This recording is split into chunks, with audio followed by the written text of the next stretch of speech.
on Facebook and streaming. So, hey, everybody, this is Jeff Martin from Magic City Books. I'm so thrilled to have you here with us tonight.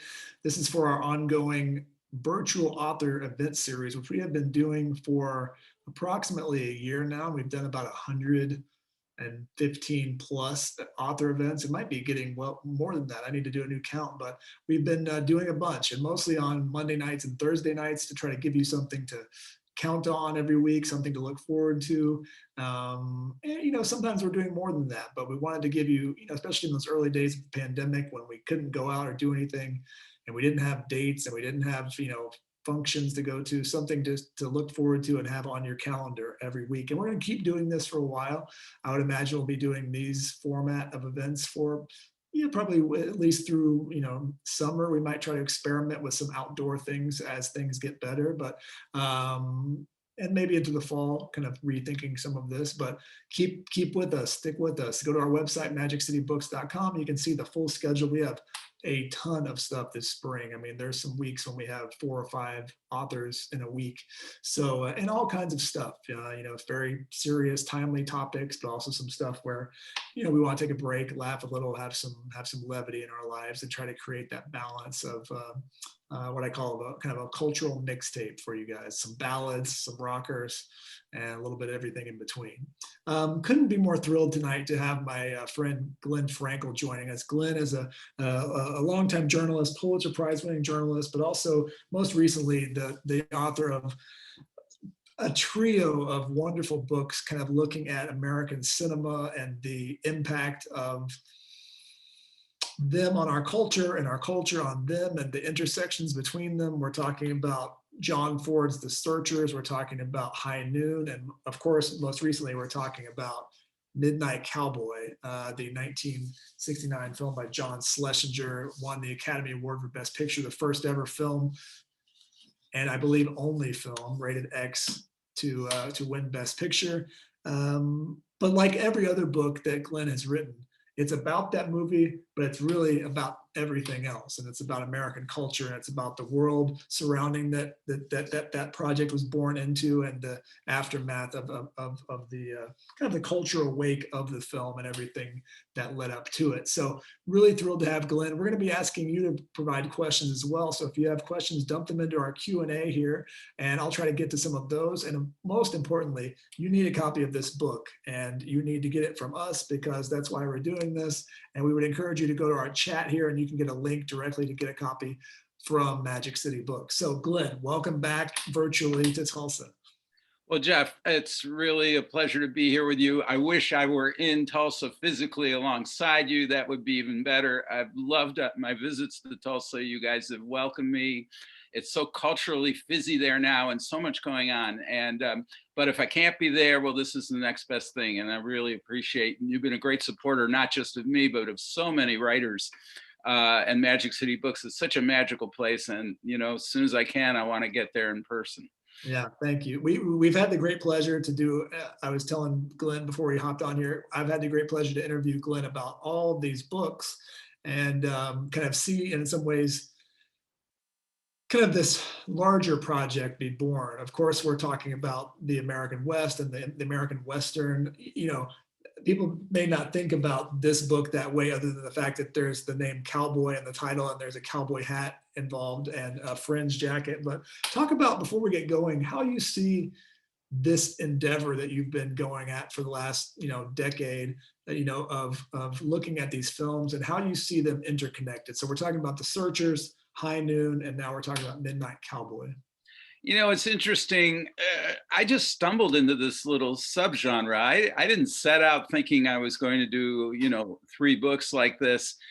And I also didn't really think I was going to marry the making of an iconic movie along with the historical era it reflects. I just started out because I love The Searchers.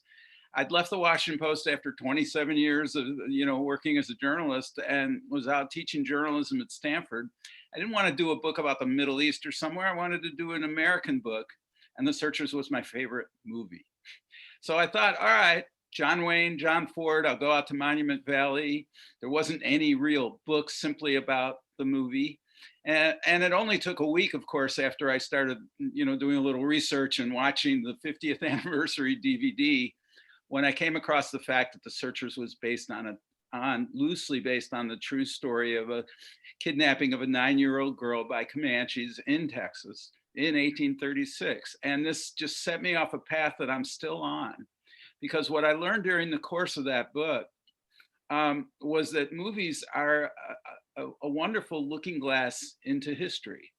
They're a great way of telling you what the era they're about felt like, the era they're made in, even more than the era that they purport to be about. I mean, The Searchers tells you more about the 1950s than I think it does 1830s or 1860s Texas. But they're a great way of looking at the country. And for that matter, watching, reading the history gives you insight into the movie. And nobody else was quite doing it this way, and I couldn't do it any other way. I mean, I'll confess to you, since we're here all by ourselves, just with our audience, I don't know anything about making movies. I apply to that the same, skill set process I applied to being a journalist. I go talk to people who do know things. I go read everything inside. I watch all these movies. I love movies, and I always have, and I come from that generation for whom movies were a very special, even more special a cultural experience than I think they are now, when there's so many other competing media and other things to. But so I have a special affection for movies, but my knowledge is all sort of research based. I was lucky. Searchers turned out to take me on an odyssey of 150 years, and ultimately proved to be about what it takes to make an American legend, how it forms over time, the difference between the legend and the truth, why the myth is so valuable, what it says about us, what it leaves out. I mean, I just was in my territory, and stumbled into the High Noon story right around the time Searchers came out. I always knew there'd been a sort of Hollywood blacklist, Red Scare component to the movie, but it wasn't clear to me until I heard a fellow professor at the University of Texas lecture on the subject. That one was pretty straightforward and a little, and then there was Midnight Cowboy. I mean, I think I was supposed to do Shane. I think it was supposed, if I were doing the three great cowboy movies of the 50s, that was next up. But Shane didn't really speak to me in these historical terms the way the other two movies had. So I started venturing out and sort of moved forward a bit. And honestly, I didn't think of this as a Western at all. But as you say, besides the title and the outfit, but there are some other things as well, and we can talk about them. Here, I really stumbled on terrain that was much richer than I had expected. I mean, sure, I thought the late 1960s would be a pretty interesting time to explore in a book.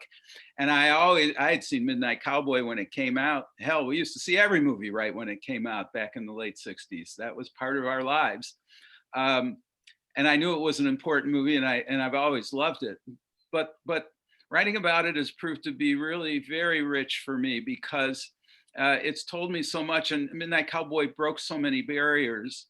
We're talking, it was made in 1968, it came out in 69, and the obvious, at a time when the country was undergoing kind of a collective nervous breakdown politically, Vietnam War, the murders of Martin Luther King and Bobby Kennedy, not only the triumph of Richard Nixon, but the success of George Wallace's third party campaign that appealed to working class Americans who were disaffected and felt, left out, had a big racial component. Feels a lot like now in some ways, sadly. So there was all of that, and there was all this sort of fizzy cultural change going on as, my generation kind of moved into maturity and went to a lot of movies and wanted to see more adult stories, willing to pay for them. Hollywood, which is always trying to find a way to adjust to things, is there. I just found myself suddenly in about the richest terrain I've been on, and in an interesting way personally, because I lived in New York in the late 60s. I had no experiences like the man in Midnight Cowboy, but I was down in Times Square watching double features, minding my own business, I assure you. But so here we were, and all three movies together have formed sort of a way, I think, of looking at our modern American history. And at the same time, as I said, they're about the movies too, and the way history has affected the way these movies were made, what they could do and what they couldn't do. I feel very, very fortunate to have really stumbled into this ground, and and this one has been the most challenging, and in many ways, the best one for me of all three. You mentioned 1969 and kind of the cultural turmoil that was happening at that point. A lot of people were comparing last year, 2020, such a year, to 1968, the turmoil of that time. There was an election year, all the different things, saying, "Oh, this has been the most, this has been the most tumultuous year since 1968." What's interesting about that to me is it's not as if 1968 contained every bit of turmoil. And then by 1969, like you said, it wasn't just like sunshine and roses. That bleeds over for many years. That's why I think people think, well, 2021 still has lots of problems that we had in 2020. It doesn't end, overnight. It takes time to kind of move out of these cycles of upheaval in a way. Yeah. Hmm. And, go ahead. No, that's very true. I mean, the 60s, when does the 60s begin? Perhaps with President Kennedy's assassination in 63, or when the Beatles show up on Ed Sullivan in early 64, or when Johnson, the Gulf of Tonkin and really gets us into Vietnam up to her. These are artificial boundaries that people establish long after the fact. And I think, and that writers often do and historians do as well. The 60s was a lot of things for a long period. We're still arguing. The beauty of it is, of course, we're still debating what the 60s were and what they meant, and who, and what got better and what got worse. I mean, it just becomes, as all history does, a weapon for some people, an opportunity to seek some understanding. We have a cyclical nature of American history that includes, forward moves and then backlash. That's what the Red Scare and the Hollywood Blacklist was all about. It was a backlash to the New Deal era, a backlash to World War II and all that meant. I think, we can look at this era, and we can certainly look at the Trump ascendancy as an era of backlash, of people saying, well, wait a minute, how do I get my country back? And how do I get it away from those people? Mm-hmm. And the 60s, the late 60s, was another era, of course, of enormous conflict among groups of Americans over what America meant, who had a right to it and who didn't. How things like people who were looking for liberation, both it's the dawn of women's liberation and the dawn of gay liberation. And, what rights did people like that have to be part of our country and to be treated equally? This very rich territory and very conflicted territory then and now. So, I think the important thing from my point of view was to look at it as freshly as I could, but at the same time to take advantage of my own, experiences and my own sense of what New York, for example, looked like, what it smelled like, how dangerous it was at that point. New York had been a great canvas and always is a great canvas for social change and for the clash of values in the country. It was happening then. The city, which had been sort of the number one capital of the world after World War II, in part because London and Paris and all these other great cities, had suffered huge damage during the war. New York was the happening place for the world and the most prosperous place. It had more Irishmen, I think, than Dublin, or maybe the second number right after Dublin. It just was a mix of people. But when I got to New York in the late 60s, which is the time period for Midnight Cowboy, the city was in trouble and you could feel it. It was more dangerous. It was more poverty stricken. The clashes among communities and between communities, including the cops and, street people, all that was worsening. That's the New York I remember, a place that was both very scary and yet also very exciting. Rents were cheap. Yeah, it was also much more affordable, right? Much more. Paul Simon, right? The lyric in his song Bleecker Street says $30 pays the rent. I mean, $30 didn't pay much rent even in 1965, but he had a point. And I remember that New York, and I remember how gritty it was and how challenging, and that all of that is great ground to capture. Yeah. And yes, you're right. Everything bleeds over into other times and places. Watergate's, waiting to happen. The Vietnam War will still be going on till 74, 75. There's no neat boundary line in history. I was trying to think when I first saw this movie. Obviously, I didn't see it in the movie theater, but I think I knew about it before I saw it, meaning there were cultural reference points to it. I knew the song "Everybody's Talking" before I saw the film. That was a song that was just in the cultural ether. I'd heard that song before. I had probably known some of the bits, like the "I'm walking here," all that stuff. I'd seen that. There's like references to that in all kinds of films. Even like Forrest Gump has a reference to that scene, and all these things. So I kind of had an awareness, but I don't think I saw the film until I was in high school. And by the time I saw it, I knew of its notoriety and the fact that it had been so controversial. And by watching it in, say, the late, mid 1990s, it seemed tame compared to Pulp Fiction or something, anything I'd seen. It's very difficult, I think, to capture controversy in a bottle in the time that it was and understand what impact something had. How did you go about trying to relay how salacious and controversial this film was compared to the 50 years of, you know, um, desensitizing in a sense that we've had since then? Well, I went back and watched a lot of movies, and movies that were older than Midnight Cowboy, earlier in the 60s. I don't know how many Doris Day comedies you've seen, or A Sex and the few, a Single few. Girl with Natalie Wood, all this stuff out of Hollywood. And I don't mean to demean Doris Day. She actually is a great performer in many ways. But you can see the old Hollywood style, and you can see by the mid to late 60s that it's really getting rather rancid. And at the same time, the system of censorship known as the production code that had been in place for more than 30 years, under which you couldn't even have a husband and wife in the same bed together, let alone having anything approaching sex. All that was getting very old and very stale, and Hollywood's old genres were failing, and had no way to appeal to a younger audience that was going to be the key audience for them for many years. So movies are beginning, movies start to change, and Midnight Cowboy has to be seen in that context, that it is a barrier breaking movie. They had just put in the rating system in late 68, and Midnight Cowboy was one of the first movies rated. And though there's no real nudity in the movie, there is gay sex and there is straight sex.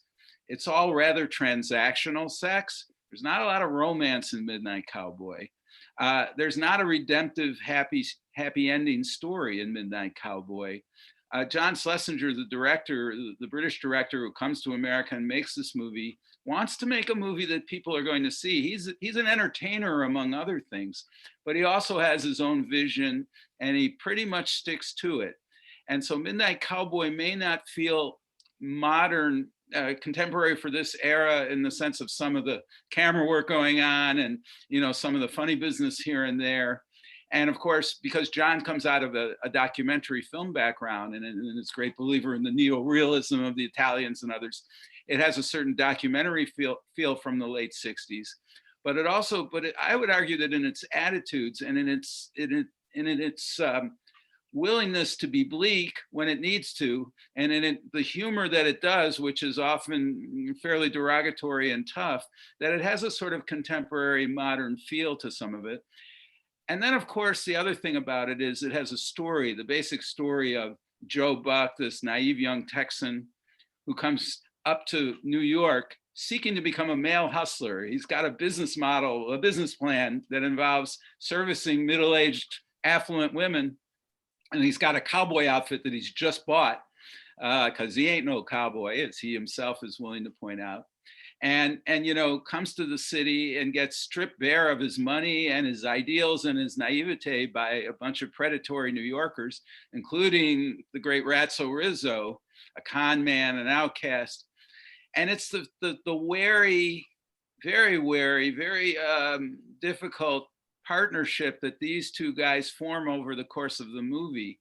they're two of God's loneliest men, and they have no one to rely upon. And I can tell you, New York can be a pretty lonely place in that era or this one, when you've only got a few bucks in your wallet and you have no home. Um, that story is, I think, enduring. I think that's the reason the movie is still worth watching now. Beyond all the camera tricks and the wonderful screenplay and this and that, it's the two men and the actors, of course, and the performances. And I think that kind of story about vulnerability, about isolated people, about loneliness, I don't know, I think it speaks to people now in not dissimilar ways than it did in 1969. So I didn't find it that difficult in that sense to evoke it. Um, and that's what got me then, and it's what gets me now. So the film is based on a novel of the same name that came out, several years before, and it's kind of reminds me, the novel I think is forgotten for the most part. People don't even know, even though it was uh, quite noticed at the time. But it reminded me a little bit of a film like The Lost Weekend. The Lost Weekend was this hugely successful film, which also I think won Best Picture, if I It remember, did. but was also based on a novel. The novel had been hugely successful. Almost no one knows of that novel now. Right. No one can say who the author was, but everybody knows that weekend, and then that's become almost like a term, a term that we use in culture. So, talk about Herlihy, the novelist, and his relationship. I mean, he very much lived this culture. I mean, he and Schlesinger both, spoiler alert, I guess, in a way, were both closeted gay men. Schlesinger for sure, more than Herlihy. But talk about the novel, how it took that several year journey from page to screen, because the novel comes out in 65. 65 world is way different than 69 to have a book like that come out. Yeah, James Leo Herlihy is, you're right. I mean, nobody remembers him now. And one of my goals here was to find out who he was and why he wrote this book. And it wasn't the easiest thing in the world to do. He's from Detroit. He's from a working class Catholic family, half Irish, half German, roughly. Serves at the end of World War II briefly, barely graduates high school. But the thing about Jim is he's a man of aspirations. He wants to be an artist with a capital A. He wants to be a writer. He's a handsome young guy. And so he gets into performing, into acting, and goes to drama school for a while, writes plays. He comes to New York, like so many other people who I write about in this book, to like find his life, to conquer his future, to become somebody. And he wants to be, as I say, well, really a writer with a capital W. Early on, I was hoping he'd take me all around New York. He's been dead since 1993, but I figured he must have kept diaries and letters. And he did have some of that, but he's very discreet about his exuberant sex life in New York and about many other things. But along the way, you work hard at it and you pick up bits and pieces. Early on at a Black Mountain College, the art school where he went to for 1 year on the GI Bill, he meets Anaïs Nin, the future famous erotic diary writer, who back in the late 1940s is a very frustrated writer. She's resenting the way she's treated in New York. Nobody knows who she is. Interesting men who she knows are getting, famous, and she's not. But they meet and they recognize something in each other. Anaïs Nin, first of all, thinks he's a very handsome guy. Jim is gay, and this is not going to be a sexual relationship, but she is an artist to him. She looks exotic. She talks in interesting ways. She makes him think about things, and she shows him a lot of enthusiasm and willingness to listen to him. And they come out of that in a kind of interesting partnership that she helps keep up over the years. She helps get him to New York. When he needs dentist work or he's running out of money, she pays his way and pays his rent. She even helps him get his first short stories into the Paris Review. So through her, because she writes everything down, and some of it's even true. She's a great source, a great door for me to learn about Jim. Jim has success in New York. I mean, he becomes part of the sort of small but very interesting gay arts community in New York. As I say, he's a handsome guy. He gets a boyfriend who's a nightclub singer named Dick Duane. And Dick is also, he knows Tennessee Williams, he knows other writers, Gore Vidal, Truman Capote, all these people are in their social set to an extent.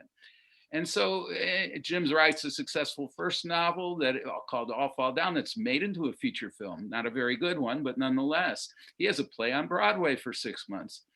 He's getting somewhere, but you're right. He's very cautious about being out of the closet. He's an exuberant gay man with a very exuberant sex life, which I did learn eventually some things about because I met his partner from the time, this nightclub singer, Dick Duane. And Dick was, when I met him, was elderly, living in Florida, and really still loves Jim and his memory, and was happy to see me and really helped me understand who Jim was and why he's so discreet about his life, and the fact that Jim suffered from depression through the years. He found writing extremely difficult. Midnight Cowboy is his best and his most honest book. For the first time, we're seeing gay characters who are clearly recognizable. It is 65, but remember, James Baldwin and Gore Vidal are writing honest books about homosexuality. And when I say honest, I mean in terms of openly gay characters by then. John Reschi's great City of Night has come out in 1963.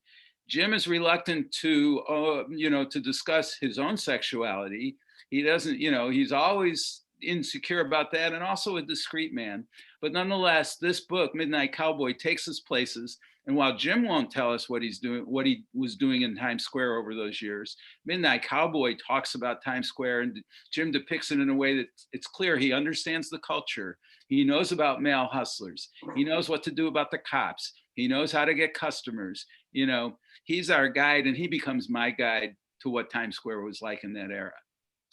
It's interesting. We talk about the reticence to come out of the closet. I mean, let's not forget these were crimes, at that time. I think sometimes we think about these things in terms of people having courage or any of those things like that. But, you could go to jail at that time. We're talking, the movie comes out the year of the Stonewall riot.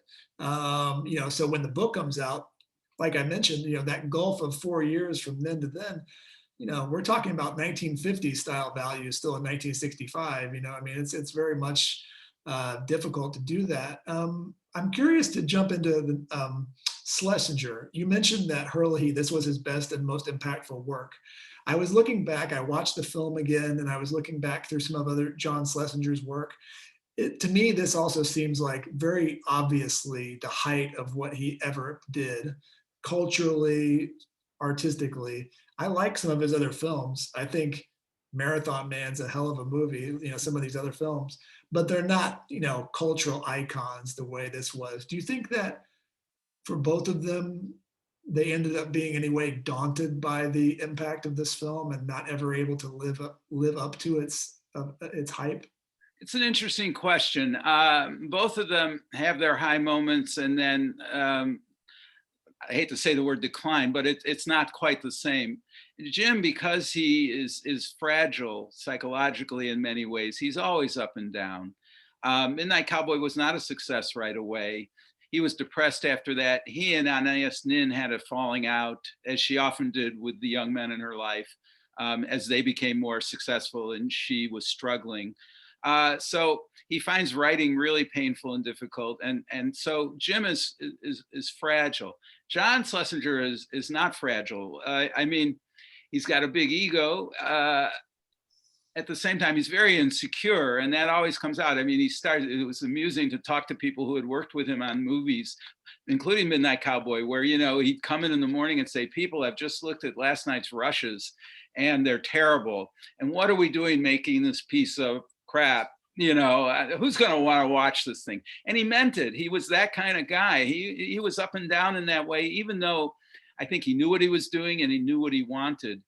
There are some other John Schlesinger movies that I could defend here, including Bloody Sunday, Bloody Sunday, which is his next film, not as successful in terms of a box office, but a film that is even more frank about homosexuality. It's about a trio. It's a quieter movie, but it's a very personal movie. And I think it's one of the great movies of that era also. So there's at least that. And there are some other really close tries like Darling. for example, with Julie Christie, which won her an Academy Award in her first major film. But Midnight Cowboy really allows John to use all of his skills.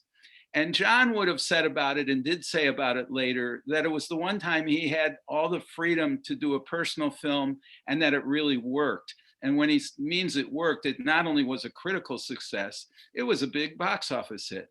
Nobody expected a movie about some cowboy, fake cowboy coming up to New York, and getting taken and meeting up with this, outcast, con man. Nobody thought the movie was going to make a dime's worth of profit. But a lot of people wanted to work with John Schlesinger because he'd had success in the UK. He had a singular vision, if you will, that combined both sort of crowd-pleasing techniques, but also a commitment to certain kinds of stories. John certainly didn't think it was going to make money, but he knew what he wanted to do. And it's not only because the movie did make money and was successful, but because of the wonderful people it attracted to work with him. Some of them were people he just kind of stumbled on that he really didn't want, like Dustin Hoffman and John Voight, and we can talk a little about that. Others were people that Jerry Hellman, his independent New York producer who worked with him on this. And Jerry, incidentally, didn't think the novel was going to be a very good movie either, but he really wanted to work with John Schlesinger. So he signs on and he brings into it the New York casting director, Marion Doherty, who turns out to be just the right person to pull together not only the two stars of the movie, but a wonderful supporting cast. Anne Roth, the crazy creative costume designer who incidentally has just been nominated at age 89 for her fifth Oscar nomination for costume designs. The music, for the first time, Harry Nilsson has a top hit. Nobody knew who Harry Nilsson was till that point. I mean, all these talented people come together. The cameraman, a young guy from Poland who's never made a movie in America before, Adam Hollander. John loved working with these people. He loved working with Waldo Salt, the sort of troubled screenwriter. And they all loved working with him. He knew how to be a band leader. I mean, he knew how to give everybody room. And so it is the height of where his talents and where his ability to work with other people and his unselfishness and his vision all come together. In that sense, yeah, I think you're right. I think it's the greatest movie he ever made. It's certainly the greatest book Jim Herlihy ever wrote. But what brought them back down to earth were a series of things that inevitably, I guess, get a lot of people as time goes on. I often, when I'm discussing films or books or music or anyone with anybody, and I'm looking at someone's body of work, I always separate things out into what I think their best thing is, and then what I think my favorite thing of theirs is. And it's very often not the same thing, A good example of that would be, check out this segue, everybody. A good example of that would be someone like Bob Dylan, right? Someone like Bob Dylan, for example, it would be very difficult not to say like those mid 60s albums like Highway 61 Revisited or Blonde on Blonde aren't his best albums in terms of their cultural impact and all these stuff. But the one that I want to listen to all the time, if I had to, Desert Island album would be Nashville Skyline, right? And on that album, we have a question here from Carrie, one of our viewers, who says, do you think, we were talking about the Harry Nilsson song, do you think if Bob Dylan would have finished his song Lay Lady Lay on time as the film's theme song, that it would have changed the vibe of the movie? Now, of course, we all know Everybody's Talking, which is a Fred Neil song that Harry Nilsson ended up doing, which is so synonymous with the film. But there was talk of this Bob Dylan song, which we all know, which is a classic as well. It is a different tone and vibe. Very much so, and a different rhythm too. I mean, one of the things John did when he got hold of Everybody's Talking is he did the temporary cut of the movie to the song. He liked that rhythm, that pace. I love Lay Lady Lay, and I'm actually a pretty big fan of Nashville Skyline, which came out in '69 when I'm in college in New York, wondering what the hell Dylan's trying to do. But just some of the songs are so beautiful, and Lay Lady Lay is such an artistic work.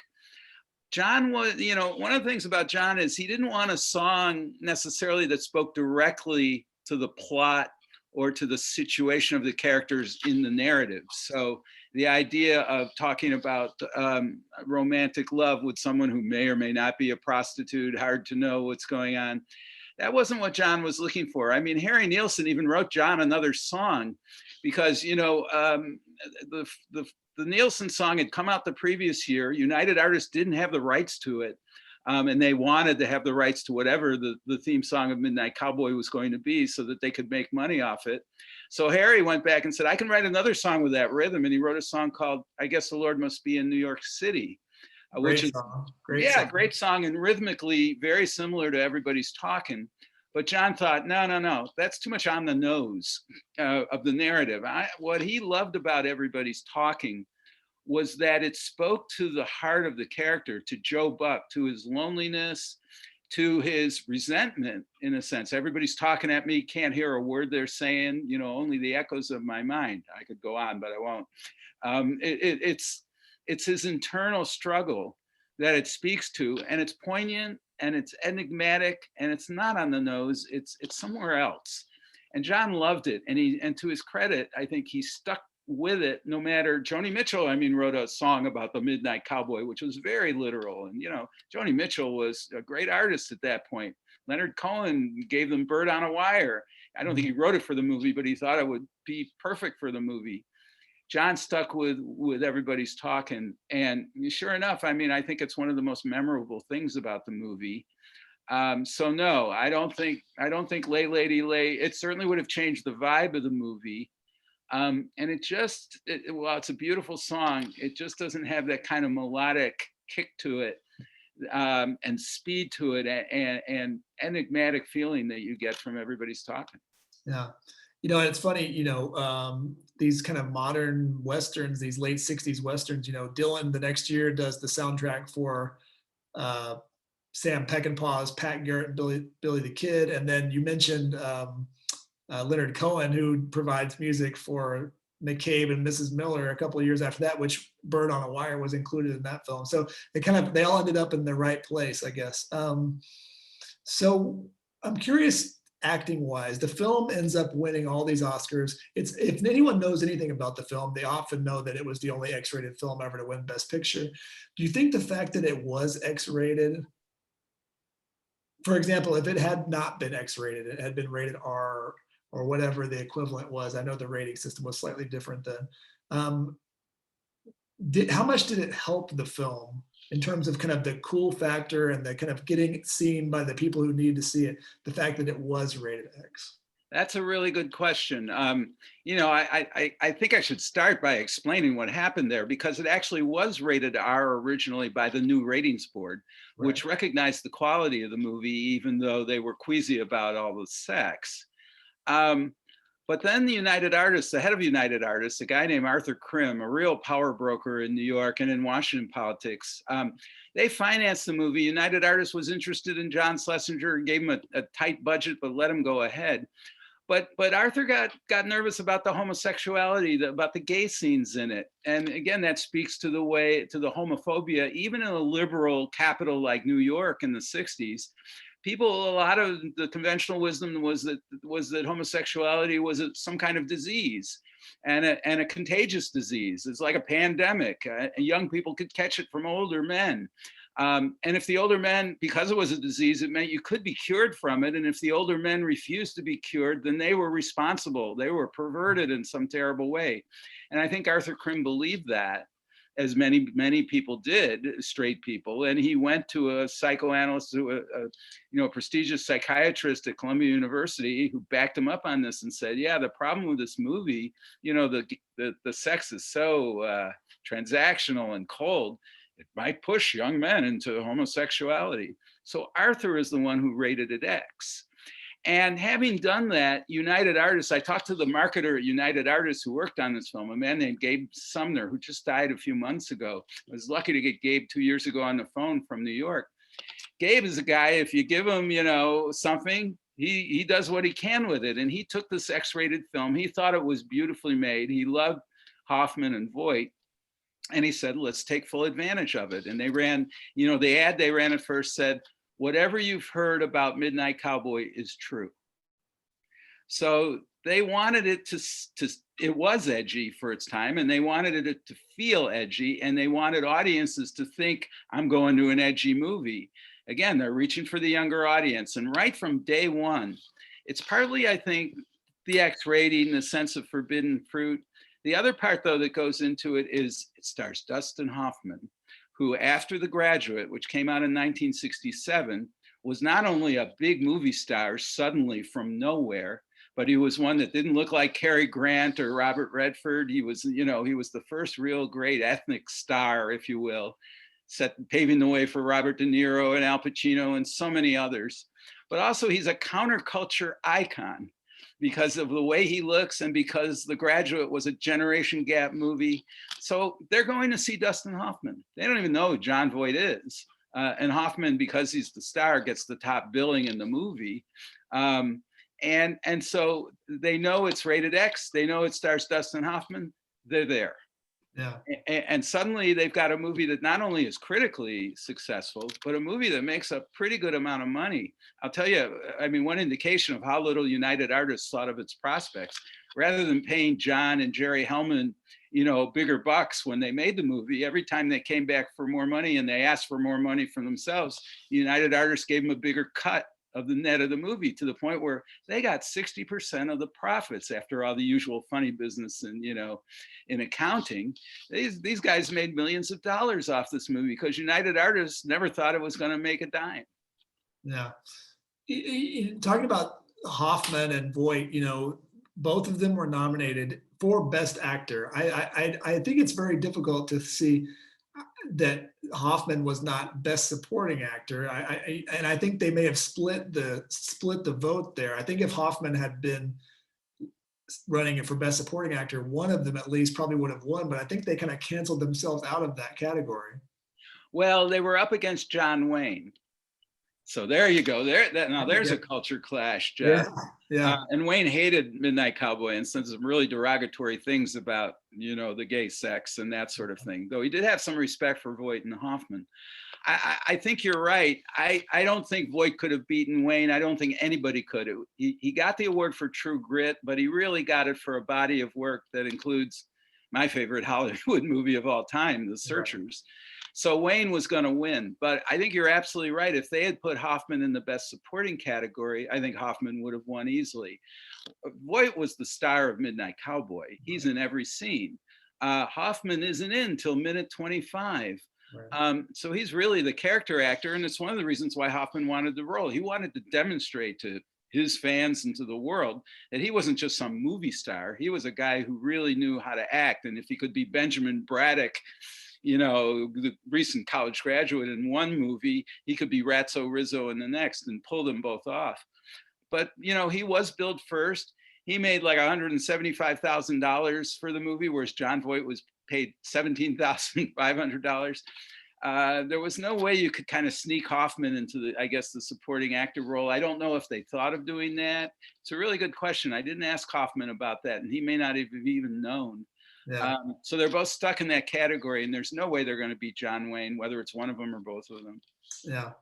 When I heard you were working on another book about movies and this time period, the one movie I think that everybody associates with this year, and if I had guessed, what movie you're writing about without knowing, it's probably Easy Rider. And Easy Rider in some ways is a more obvious new take on a Western in certain ways than this is. But it's also been written about to death in a way. And also, I think, not forgotten in some ways as much as this. But talk about, those came out the same year. It's hard to not acknowledge one without the other. They did. And Medium Cool, I would add, as the third really groundbreaking movie, Haskell Wexler's part documentary, part narrative. They all were really interesting movies to see when they came out. I confess I never really loved Easy Rider. It got on my nerves a bit, though I do love Jack Nicholson and, a lot of things going on there. But you put your finger on something else. Easy Rider has been written about a lot. I mean, I would write about Citizen Kane tomorrow, and especially its role in journalism, which happens to have been my career for 40 odd years, except Citizen Kane, so many books have been written. and so many good books that there just isn't any room there. I need to find, one of the requirements here is to find a movie that hasn't been done to death. And for whatever reason, Midnight Cowboy was that movie. And but really, in the end, I feel very fortunate. I don't see Easy Rider as a work of art in itself by any means. I think I watched it again, of course, when I was working on the book, and I admired things and saw things that speak to me now that I didn't really appreciate back in 1969.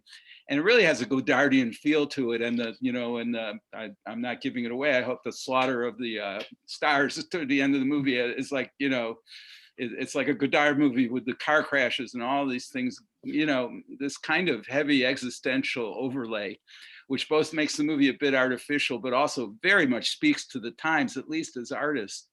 So yeah, I could have taken the easy road, Jeff, and written about Easy Rider, but I really feel very fortunate I landed where I did. Yeah. It's funny. One thing they both have in common is they're both big time downers, which was also a hallmark of the era. But I think, you mentioned it's very well known that this is the kind of early part of what's now known as the golden age of American cinema, and which is basically, to kind of summarize that, is basically, as those code issues started to ease up, that period from the late 60s up until the film Heaven's Gate in the early 1980s, which is seen as the kind of end of that era. And also like things like Star Wars and other things killed that too. But there was this freedom that these directors had. But the film, in some ways, that is often heralded as the beginning of that was Bonnie and Clyde, right? Yes. In some ways, though, I watched that too recently. Bonnie and Clyde feels way traditional when you watch it side by side with Midnight Cowboy. This seems much more to me as the beginning of something than that does. Well, it's interesting. I think you're right in terms of cinematography, that Bonnie and Clyde is a much more traditional looking movie. It's got a fairly straight line narrative. It doesn't do a lot of flashback tricks and other things that John Schlesinger is constantly indulging in. At the same time, though, in terms of its content and the way it treats violence and the way it treats its two heroines, it is a modern film, and it does usher in a new era where the morality of violence is looked at in a different way, where the depiction of violence is both much more intense and yet not really condemned. We're sort of intimidated into watching, and it scared a lot of people, and a lot of people hated, Bonnie and Clyde because they felt it was morally coarse. And maybe it was in some ways, but it was full of so much energy, and the acting is so wonderful, and the new faces on the screen, and including Gene Hackman, for example, who's fabulous in that movie. I can see how it broke ground, and it and The Graduate coming out at the same time really sort of fed on each other in a way. Pauline Kael adopted, Bonnie and Clyde and made a big difference in laying out just how groundbreaking it was. It is, yes, it has some Hollywood values, but Arthur Penn is a New York guy. He brings a level of neorealism to it. He uses music in interesting ways, and he doesn't make the easy moral judgments that, old Hollywood insisted on having, that the old production code demanded. You couldn't have that kind of violence without condemning it. You couldn't have, the old production code was, very vindictive to anyone who stepped out of the normal line. Whereas by Bonnie and Clyde, for the first time, you're seeing these people on the edge. And Penn is not really making judgments, value judgments about them, as much as trying to depict what's driving them and what they're doing, more than even what's driving them, just what they're doing and how revolutionary and scary that is. So I defend Bonnie and Clyde. I love Bonnie and Clyde. Yeah, no, it's a great film. Gene Wilder also great in that movie. Oh, yes. So I'm curious, this time period we were mentioning Easy Rider and the kind of confluence of films. Where do you see the Wild Bunch fitting into this conversation? Well, Peckinpah is another one of those people. I mean, you have different groups of artists who take advantage of this moment. This, I would call it more an interregnum than a real era of great films. It's more of an interregnum between the old stale Hollywood and the new stale blockbuster. For a while there, all bets were off. People could do anything. And the folks who took advantage of that were, yes, people like John Schlesinger coming from Europe and taking advantage to be able to do these things, but also some Hollywood veterans who'd been, kind of rebels in hiding. Dennis Hopper, for one, for Easy Rider, been in Hollywood as a B actor for years. Sam Peckinpah, too, had done TV, just a rebel within the system. Robert Altman is the other great rebel, I would say, trying to kick down the doors. And Peckinpah, of course, had done a lot of dutiful Westerns. His heart was in it. But again, he wanted to cross the line. He took advantage of this moment to do something more bloody and more shocking. And yet at the same time, it's a paean to the old values in the Old West. The Wild Bunch, Holden and Ernest Borgnine and Ben Jonson. These are Western archetypes that date all the way back to silent movies. But this time there's a lot more blood around them. There's a lot more realism involved. I think The Wild Bunch is a great sort of marriage of past and present in that sense. And still a movie that's shocking in a lot of ways and horrifying. The sexism in that movie, and the sexism, incidentally, in a lot of these so-called new Hollywood movies, is intense. My friend Molly Haskell wrote a wonderful book about women in the movies called From Reverence to Rape. Not from rape to reverence. Women were treated with a certain reverence in the golden age of Hollywood in the 30s, 40s, and 50s. And then new Hollywood comes along and just seems to want to sexually assault everyone in sight. And it's shocking, and Peckinpah is part of that too. So he has a mixed record, but Wild Bunch is another movie, even more so than Bonnie and Clyde, that just really opens up the gates. Starts a whole new era. And yet, ironically, at the same time, of course, it's one of the last really successful Westerns. Yeah. I guess it's a Vietnam Western in a way. Right. Vietnam really defeated the Western in a lot of ways because we lost our faith in our country and our notion that we were a good people. And we were a much more cynical movie-going audience after Vietnam, and Westerns didn't quite work. But Sam Peckinpah found a way to make a Western that did work in that context. Yeah.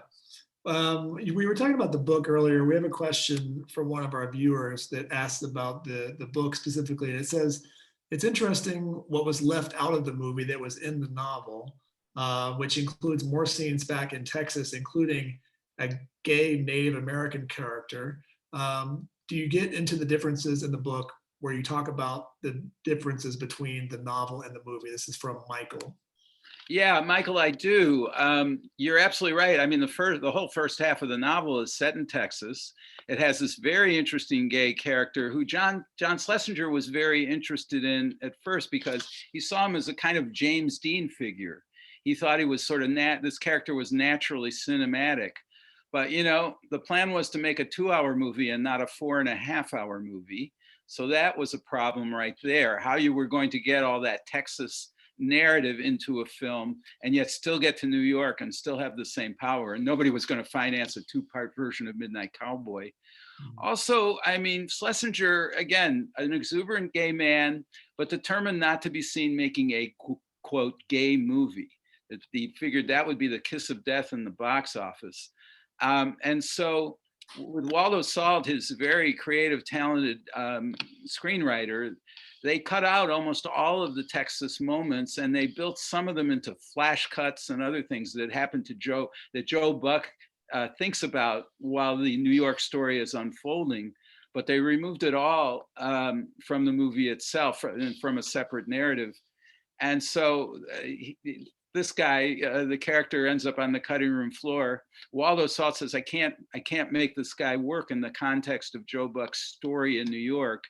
And we don't want, and Waldo himself, who is straight, pretty conventional in his sexual interests, says, we don't want that. That's going to condemn our movie. So it was partly a practical decision, pragmatic one, partly reflected the prejudices of some of the people who made the movie. But we lost what was potentially one of the most interesting and predatory characters of all when we lost this guy in Texas. We've got a few minutes left. I want to touch on a couple other audience questions. One here is from Clay, who says, talk more about the key to Voight's successful performance. Now, John Voight has become something different lately and has kind of become a little bit of a right-wing loony in a certain way, kind of a conspiracy theorist in a lot of ways. But at that time, he was new. And I would say up till even through Coming Home and even a film like Runaway Train in the 1980s, which was a great film, he was really successful and respected actor who was doing really amazing work, Deliverance, all these films. And this was kind of the intro to him to the world. How did they find him and get such an amazing performance out of this guy? Well, like Dustin Hoffman, Jon Voight comes out of the theater in New York, and he's struggling for almost a decade to be successful on stage. He doesn't think of himself as a movie star. He's not planning for anything like that, but he'd been a successful stage actor and a very self-confident one. Jon Voight is a guy who has great belief in his own abilities as an actor, great commitment to performing. His fellow actors will tell you both how generous he is and also how he just works things to death sometimes, drives everybody sometimes a little crazy with his perfectionism and his commitment. That same Jon Voight from the 60s is still around now. He is Donald Trump's biggest Hollywood supporter. We don't need to get into that tonight, but his commitment to his craft is amazing. And he really wanted to be in this movie. He had read the novel. He felt he understood the Joe Buck character. He understood the vulnerability of the guy, also the comedy of this country mouse showing up in the big city and being taken by all the slickers. He saw the comedy. He also saw there was a core of sort of violence inside Joe Buck. And we see that toward the end of the movie when he does a rather brutal act against one gay man in order to get the money to take his friend Ratso and himself down to Florida and try to escape the New York winter. Jon Voight really felt he understood all of that. John Schlesinger didn't want him in his movie. He didn't want Dustin Hoffman originally, but eventually he came around to that. He didn't want Jon Voight. He wanted a guy named Michael Sarrazin, a tall, dark-haired French-Canadian actor who looked a lot more like Joe Buck as described in the book. And John Schlesinger, it got to the point where they even offered Sarrazin the job. They fitted him for outfits, but Sarrazin was signed to another studio that then upped the price. And they were, Jerry Hellman and John Schlesinger were angry about that. They were still interested in Sarrazin, but they started talking themselves out of him. Every time they looked at the filmed auditions they'd done of Voight and Sarrazin, Voight looked a little better and Sarrazin looked a little worse.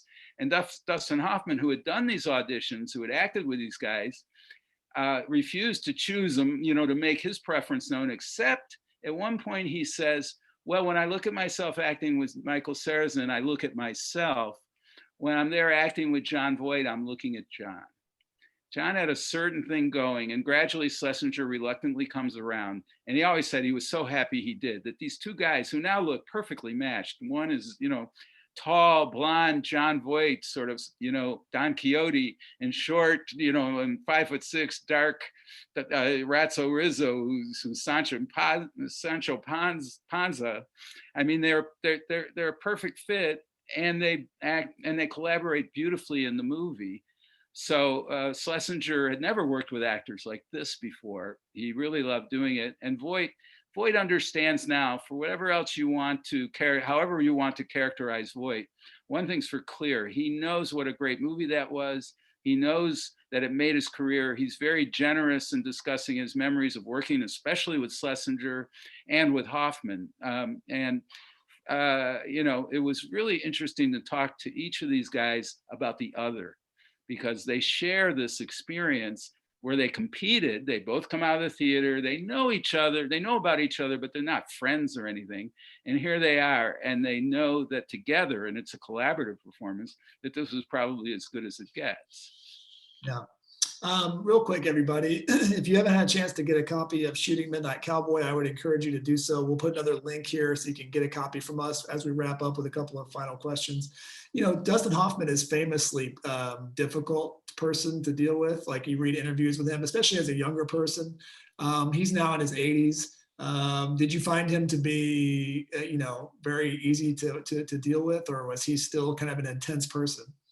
Well, getting hold of each of these guys was difficult, but eventually, and I was really concerned, because how are you going to write a Midnight Cowboy book without talking to these two guys? But gradually I got Voight first, and eventually I managed to get time with Hoffman. And yes, he's an intense guy. I don't know if you call him, he would bristle at the idea that he's difficult to work with. He's intense, he believes in great work. And he's done great work. So, make of it what you will in that sense. He went out and he watched the movie the morning I was supposed to come see him, and in fact, they called me and said, "Can you wait another hour?" And I was worried he was going to, put me off. But in fact, he was watching the movie. I wish I'd been there to watch it with him. I would have liked to have heard his reactions. Everything that Dustin Hoffman does, he does all the way. And he knew what a great movie it was, and he knew how important it was, and working with Voight, as I say, because that's really what I was trying to get at with each of these guys. What was it like to work together? Dustin really wanted this role, and John Schlesinger didn't want him. He didn't want him because Hoffman had become a big time movie star all of a sudden, and all Schlesinger had seen, he hadn't seen his work off Broadway. He'd seen The Graduate, and he saw this like 23-year-old looking guy, clean shaven, kind of buttoned down. He said, "That guy can't play Ratso Rizzo. That's not Ratso Rizzo." But he didn't realize Dustin Hoffman's an actor, and he was a character actor too, and he wanted to show that. And he managed to talk Schlesinger into meeting him at midnight outside the Automat in Times Square. And Hoffman's wearing a dirty raincoat, and he's got the limp down from the book, and he hasn't shaved in 3 days. And Schlesinger said, by 5 a.m., he just worn me down, he dragged me all over Times Square and convinced me that, yeah, he belonged there. And then he sets out, and he drew a lot of it from the book, but Hoffman brings characteristics to it. He raises his voice an octave to kind of capture this rhythmic Bronx, semi-Bronx accent of Ratso Rizzo. He's totally dedicated to this thing, and I think it makes a huge difference. So he was not hard to talk to. Both these guys are proud of it. They were both, in a way, giving me a performance. But it was a performance I came to believe in, because I also talked to other people about each of them, and I knew what they were like, and I knew how they'd worked on this thing. So it was sincere on the part of both of them. And Hoffman is a fascinating character. If you sit with him for a couple hours, you get the sense of a guy who's still angry at the world in many ways, who still feels he has something to prove, who rose out of nothing in New York, like 5'6" Jewish guy. I mean, he was never going to be a movie star. And then one day he was. And, he was very honest and generous about all of that. Yeah. Well, we could talk about this for a long time, but I know we need to wrap up. I will tell people, if you haven't had a chance to see this film recently, it's streaming right now on HBO. So if you have HBO, you can watch it on HBO or HBO Max. I would encourage you to do that even after you read the book. If you think you remember it, it's a good refresher. And if you don't have HBO, someone does, and we'll give you their password probably, so you can just find it that way. But you guys need to read Shooting Midnight Cowboy. It's a hell of a good read. And I would encourage you to read all three of these wonderful film books, because they do kind of create I think kind of this extended universe that you want to spend time in. So Glenn, it's been just a blast getting to catch up, and I hope we can, have dinner sometime in Tulsa sometime in the near future. Boy, I'd love that. And maybe we can even show the movie. That would be great fun. Thanks, Jeff. All right. Take care, everybody. Stay safe, and we'll see you next time. Bye-bye.